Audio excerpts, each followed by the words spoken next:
गांव के किनारे बसा एक पुराना घर जहां मेरे दादाजी रहते थे। वो एक अजीब आदत के लिए मशहूर थे। हर रात सोने के लिए कब्रिस्तान जाते थे। किसी को नहीं पता था कि वो ऐसा क्यों करते थे, और जब भी उनसे पूछा जाता वो बस मुस्कुराकर टाल देते। अजीब रातें और डरावने अनुभव। मुझे बचपन से ही रहस्यों को सुलझाने का शौक था। मैं इस रहस्य को समझना चाहता था।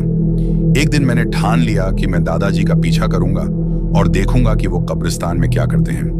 रात के लगभग 11 बजे थे। पूरा गांव नींद में था, लेकिन मैंने चुपचाप दादाजी का पीछा करना शुरू किया। वो धीरे धीरे अपनी लाठी टेकते हुए कब्रिस्तान की ओर बढ़ रहे थे। अंधेरे में झींगुरों की आवाज और ठंडी हवा माहौल को और डरावना बना रही थी।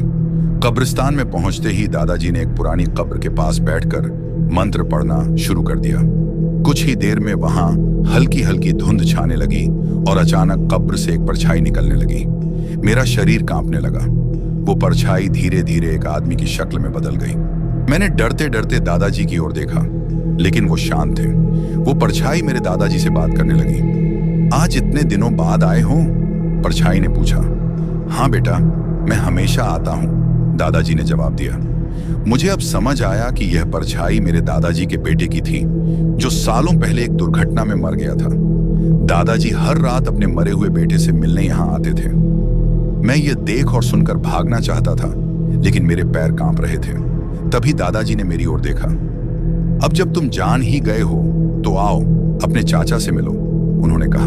मैंने हिम्मत जुटाई और धीरे धीरे आगे बढ़ा। परछाई की आंखें गहरी और खाली थीं, लेकिन उसमें एक अजीब सी शांति थी। मैं कांपते हुए बोला, नमस्ते चाचा। परछाई मुस्कुराई और धीरे धीरे धुआं बनकर गायब हो गई। क्या यह सच था? उस रात के बाद दादाजी ने कभी कब्रिस्तान में सोने की बात नहीं की, लेकिन जब उन्होंने अपनी अंतिम सांस ली तो उनकी कब्र भी उसी जगह बनी जहां वो सोने जाते थे। गांव वाले कहते हैं कि अब भी कुछ रातों में वहां से फुसफुसाने की आवाजें आती हैं, जैसे कोई अपने प्रियजन से बातें कर रहा हो। और शायद दादाजी अब भी वहां सोने जाते हैं।